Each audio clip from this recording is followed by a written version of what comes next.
Shalom Bapak Ibu Saudara yang terkasih dalam Tuhan, senang sekali pagi hari ini kami kembali menjumpai Anda dalam program Renungan Pagi. Saya berdoa dari tempat ini pagi hari ini dimanapun Anda berada, supaya kita semua boleh terus dikuatkan dan disegarkan melalui setiap firman Tuhan, renungan-renungan yang disampaikan. Yuk mari kita siapkan hati bersama-sama pagi ini sebelum kita belajar kebenaran firman Tuhan. Biar kita buka hati dan kita mempersilakan Roh Kudus yang berbicara di tengah-tengah kita. Roh Kudus, pagi hari ini kami buka hati kami siapkan hati kami untuk kami menerima kebenaran firman Tuhan. Berbicaralah di tengah kami dan kami percaya bahwa setiap perkataan yang keluar, setiap firman yang dilepaskan tidak akan pernah kembali dengan sia-sia. Dan kami percaya iman timbul dari pendengaran dan pendengaran akan firman Tuhan. Dan kami percaya ketika ada iman, maka kami akan melihat mujizat pasti terjadi dalam hidup kami. Roh Kudus, terangi hati kami dan berikan kami revelation, wisdom, supaya kami boleh mengerti kebenaran-Mu ya Bapak. Kami mempersilakan Roh Kudus, bekerjalah, pakai hamba-Mu dalam segala keterbatasan hamba, kami semua yang ada, urapi dan Roh Kudus bekerjalah di tengah-tengah kami. Para malaikat orang kudus, lakukan bagian kalian, layani umat Tuhan dimanapun mereka berada, supaya kami boleh mengalami Kristus secara nyata. We give back to you all the glory, all the praise in Jesus' name. Amen. Pagi hari ini Bapak Ibu dimanapun Anda berada, kita akan kembali belajar firman Tuhan. Dimana pagi hari ini kita akan belajar, kita akan baca dalam 2 Timotius 3 ayat yang ke-10 sampai ayat yang ke-17. Nah, kalau Anda baca ayat 10 sampai ayat 17, di sini judul perikopnya adalah iman bertumbuh dalam penganiayaan dan pembacaan kitab suci. Kalau Anda pelajari di sini dikatakan iman kita bertumbuh adalah bukan cuma dari pembacaan kitab suci di mana kita belajar firman Tuhan, kita membaca, merenungkannya sehingga muncul iman. Karena Alkitab jelas berkata iman timbul dari pendengaran dan pendengaran akan firman Tuhan. Baik kita mendengarkan khotbah, mendengarkan renungan, bahkan mungkin waktu kita membaca Alkitab dan merenungkannya, maka muncul iman. Tapi ada sesuatu yang menarik dikatakan iman itu bertumbuh dalam penganiayaan. Jadi artinya saudara, semua hal yang tidak baik yang kita alami kadang-kadang itu bermanfaat untuk membuat kita growing in faith, kita mengalami pertumbuhan dengan iman. Nah saudara, kalau kita baca di sini, Paulus menulis sebuah surat kepada Timotius dan dia memberikan sebuah penekanan yang penting, yaitu yang pertama penekanannya adalah bagaimana Timotius harus mengikuti teladan yang baik dari kehidupan Paulus. Nah, itulah yang menjadi inspirasi saya pagi hari ini ketika saya baca renungkan 2 Timotius 3 ayat 10-17. Saya mengambil sebuah judul khotbah pagi hari ini dalam renungan pagi, yaitu mengikuti teladan yang baik. Dalam hidup ini saudara, kita harus mengikuti sebuah teladan tentunya, tapi bukan teladan yang buruk, tapi teladan yang baik. Nah saudara, di sini kalau kita pelajari, kita bukan cuma melihat bagaimana Paulus ini adalah orang yang sangat sungguh-sungguh untuk belajar firman Tuhan, merenungkan firman, melakukan firman, tapi kita juga belajar sebuah teladan yang luar biasa, bagaimana dia tetap percaya, dia tetap setia sekalipun mengalami begitu banyak penderitaan, begitu banyak penganiayaan yang luar biasa. Dan buat saya itulah sebuah teladan yang baik, yang kita tidak perlu membaca, tapi kita melihat bagaimana kehidupan Paulus, kita melihat bagaimana kehidupan seorang rasul yang dianiaya, menderita, mengalami begitu banyak proses yang luar biasa, tapi beliau sungguh-sungguh percaya, bahkan beliau sangat tetap setia sampai bersaksi, berani bersaksi di depan pengadilan, dan dia tetap percaya dan melayani dengan sungguh-sungguh walaupun ada di penjara. Dan inilah menurut saya adalah sebuah teladan yang baik saudara. Nah dalam suratnya Paulus menulis kepada Timotius yang notabene adalah anak rohaninya, adalah muridnya, dan dia menekankan tentang dua hal yang penting. Bagaimana yang pertama untuk mengikuti teladan yang baik, dan yang kedua tetap berpegang pada ajaran yang benar sekalipun dalam menghadapi masa yang sulit, kesulitan, tantangan, bahkan penganiayaan saudara. Jadi dari ayat ini saya mempelajari ada 4 hal penting yang kita bisa pelajari untuk menjadikan kekuatan dalam hidup kita. Yang pertama, Paulus bicara tentang teladan yang baik, saudara. Nah, Paulus mengingatkan Timotius untuk mengikuti teladannya dia. Teladan apa, saudara? Yang pertama dalam hal ajarannya. Makanya Paulus sering ngomong kepada Timotius, perhatikan ajarannya. Ajarannya harus benar, jangan nyimpang dan sebagainya. Nah, Paulus mengingatkan kepada Timotius yang notabene adalah anak rohaninya atau muridnya dia untuk mengikuti teladannya beliau, yaitu dalam hal ajaran. Yang kedua, cara hidupnya, tujuannya, purpose-nya, imannya, kesabaran, kasihnya, dan ketekunannya. Nah, menurut saya inilah yang mengingatkan Anda dan saya pentingnya memiliki contoh role model atau figur yang baik atau figur yang benar, yaitu saudara, serta kita juga harus menjadi contoh buat orang lain. Yang pertama dalam hidup ini kita harus punya role model, harus punya penting buat kita untuk mencontoh, memiliki seorang yang kita bisa jadikan role model dalam kehidupan kita. Bagaimana dalam hal ajaran, cara hidup, tujuan, purpose, iman, faith, kesabaran, kasih, dan ketekunannya. Nah, Paulus memberitahukan kepada Timotius, follow me as I follow Jesus. Ikuti ajaranku, ikuti imanku, ketekunanku, kesabaranku, purpose, tujuan, dan cara hidupku, saudara. Jadi ini penting sekali buat kita, supaya kita melihat, mencontoh sebuah teladan yang baik. Tetapi di samping itu kita juga harus sadar, kita pun harus menjadi contoh teladan yang baik for the next generation.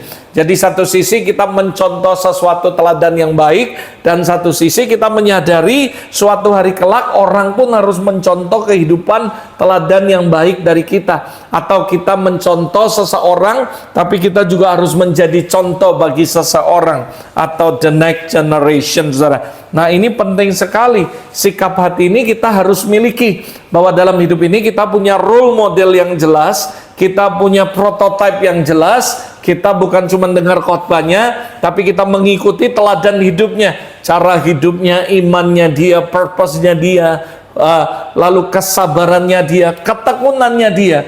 Dan always remember bahwa suatu kelak nanti orang pun akan mencontoh kehidupan kita. Makanya kita harus berani seperti Paulus, dia berkata, follow me, ikuti aku. Pertanyaannya, ketika kita sebagai seorang leader, kita berani nggak bilang follow me? Tanpa kalau hidup kita nggak sungguh-sungguh benar, saudara, apa yang orang akan ikuti, apa yang orang bisa contoh dari hidup kita. Nah, ini menjadi sebuah reflection bahwa as a leader, sebagai pemimpin, kita harus menjadi contoh untuk orang lain. Sehingga kita bisa berkata, follow me, follow my faith, follow my purpose, and follow bagaimana ketekunanku dan cara hidupku menjadi pelaku firman Allah. Tapi ketika Anda nggak benar-benar sungguh-sungguh untuk menjadi pelaku firman Allah, cara hidupmu nggak benar, nggak sesuai firman Allah, sulit untuk orang mencontoh kehidupan Anda, dan sulit untuk kita berkata kepada orang lain, follow me, ikuti aku. Nah, itu yang diajarkan Yesus. Yesus berkata, follow me, bukan karena Yesus sombong membanggakan dirinya, tapi dia menjadi pelaku firman Allah. Dia melakukan semua perintah Bapaknya. Paulus juga berkata bahwa follow me as I follow Jesus. Bukan karena dia sombong membanggakan dirinya, karena dia berkomitmen untuk melakukan apa yang dia lakukan. Itu sebabnya dalam satu ayat dia berkata, I always exercise and discipline myself. Dia selalu mendisiplinkan hidupnya untuk hidup dengan hati nurani yang murni di hadapan Allah dan di hadapan manusia. Itu sebabnya para leader, yuk kita bukan memberikan contoh, tapi kita mencontoh dan juga memberi contoh kepada orang lain. Ada amin, saudara. Yang kedua, ini bicara tentang penganiayaan dan penderitaan. Nah, Paulus menunjukkan bahwa hidup sebagai orang Kristen tidak selalu mudah, tidak selalu jalan tol, tidak selalu enak, dan bisa melibatkan yang namanya penganiayaan. I still remember ketika baca dalam sebuah ayat di mana Paulus tiba-tiba ada seorang nabi datang dan memberitahukan tentang ikat pinggangnya, bagaimana orang yang punya ikat pinggang ini akan diikat dan akan disiksa di Yerusalem. Sehingga ketika nubuatan itu disampaikan di tengah-tengah kehidupan Paulus dan juga para murid yang ada di situ, semua murid sedih dan melarang Paulus untuk pergi ke Yerusalem. Tapi ada sebuah statement yang luar biasa, yang dahsyat sekali. Paulus berkata, kalian ini membuat aku sedih. Kenapa? Aku bukan cuma rela untuk dianiaya oleh karena Kristus, bahkan aku rela mati untuk nama itu. Nah saudara, ini adalah sebuah statement yang sangat dahsyat sekali. Dia berkata, jangankan aku menderita atau dianiaya, bahkan mati pun aku rela. Sehingga akhirnya murid-murid tidak bisa melarang Paulus untuk pergi ke Yerusalem untuk memberitakan firman Allah. Dan inilah yang kita harus pelajari, bahwa saudara penting sekali untuk mengikuti sebuah teladan yang baik. Bukan cuma teladan khotbahnya yang bagus, pengajarannya yang hebat, tapi bagaimana menghadapi penganiayaan dan penderitaan. Paulus dengan jelas dia menunjukkan bahwa hidup sebagai orang Kristen bukan cuman ngalami hal-hal yang enak dan mudah. Kalau Anda pelajari di dalam firman Tuhan, dia berkata, aku udah kapal kalam berapa kali, ngadepi bahaya, kurang tidur, ya kan, banjir dan sebagainya. Berapa kali mau dirajam, mau berapa kali dilempar batu, berapa kali dipukul, dan dia mengalami begitu banyak sekali penderitaan, tapi dia nggak pernah give up. Dan dia tetap berkata sebuah statement yang luar biasa yang diingat oleh banyak orang, bagiku hidup adalah Kristus, mati adalah keuntungan. What a statement yang luar biasa sekali yang dilepaskan dari murid Paulus, saudara. Dan itu adalah contoh bagaimana seorang pemimpin menjadi teladan yang baik ketika dia menghadapi yang namanya penganiayaan dan penderitaan. Ada orang yang ketika mengalami berkat, dipakai Tuhan, diberkati, dan kita bisa melihat contoh yang baik, mereka sungguh-sungguh melayani. Tapi ketika mereka mengalami penderitaan, penganiayaan, mereka kabur dan meninggalkan Tuhan dan kecewa. Dan itu bukan contoh teladan yang baik yang bisa kita lihat dan pelajari. Nah itu sebabnya judul khotbah ini adalah bagaimana kita mengikuti teladan yang baik dari kehidupan, the story of life dari kehidupan Paulus. The story dari mana kita melihat bagaimana ketika dia mengalami penderitaan, dia mengalami penganiayaan, Paulus luar biasa, saudara. Dia tetap setia kepada Tuhan. Nah, Paulus ngingeti kepada Timotius bahwa Tuhan bukan cuma setia menyertai, tapi dia akan menolong dan melepaskan kita dari semua penganiayaan. Amin, saudara. Kalaupun Paulus bilang dia mati karena Kristus, karena nama itu adalah sebuah keuntungan. Ada sebuah statement yang luar biasa, dia katakan, apa yang dulu aku anggap rugi karena Kristus, tapi itu adalah untung sekarang. Apa yang aku anggap untung, malah aku anggap rugi karena Kristus. Itu adalah hal yang luar biasa. Jadi ini sikap Paulus yang kita bisa teladani, menjadikan teladan dalam kehidupan kita. Kita harus meneladani hal-hal yang baik daripada kehidupan. Yang ketiga, saudara, apa yang kita bisa teladani dari kehidupan Paulus dan kita mengikuti teladan yang baik yang dimiliki oleh Paulus, bicara tentang the power of word atau kuasa dari perkataan. Nah, kalau Anda baca di sini dikatakan hendaklah kita tetap berpegang pada kebenaran, selalu mengingat orang yang telah mengajarkannya kepadamu. Nah saudara, Paulus mengajarkan bahwa hendaklah kita tetap berpegang pada kebenaran. Kenapa? Karena kitab suci bukan cuma dapat memberi hikmat, menuntun, tapi saya percaya firman Tuhan itu bermanfaat luar biasa. That is the power of word.